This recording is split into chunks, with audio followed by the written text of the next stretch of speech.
नमस्कार. अर्धा किलोच्या प्रमाणे शंकरपाळ्याची रेसिपी. तर आपण अर्धा किलो मैदा घेतला आणि त्यात एकदम अर्धा चमचा सोडा घेतला आणि अर्धी वाटी थोडंसं कोमट करून मिक्स करून घ्यायला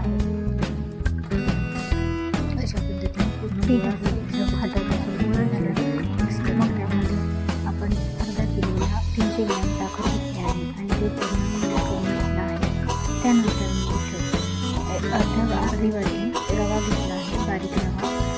तोही आपण घालणार आहोत.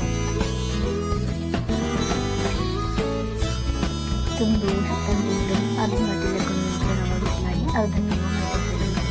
तर पूर्ण एकत्र करून घेतल्यानंतर मग आपण एकदम कमी प्रमाणात हवे तसे पाणी घालणार आहोत.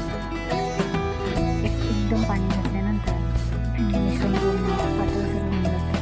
साखर असल्यामुळे ते लवकर निघतं.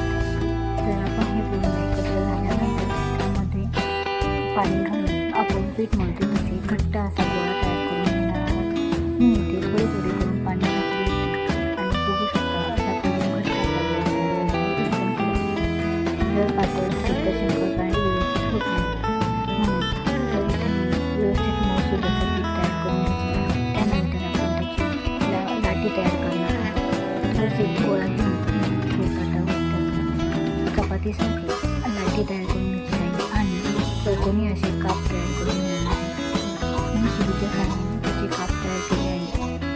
तर एकदम सारखे असे मध्यम आपल्याला हवे त्या आकाराचे शक्यतो छोटेच काप असावे. सर्व काप तयार करून झाल्यानंतर आपण ते मध्यम गॅसवर तेल गरम करून त्यामध्ये ते तळून घेणार आहोत.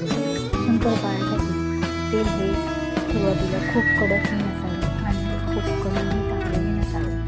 तर मध्यम असं तेल तापलेले असताना आपण त्यामध्ये शंकरपाळ्या सोडणार आहोत. मी इथे अगोदर व्यवस्थित तापून घेतले होते. आता ते गॅस एकदम मध्यम आचेवर करून मग आपण सोनेरी गोल्डन कलर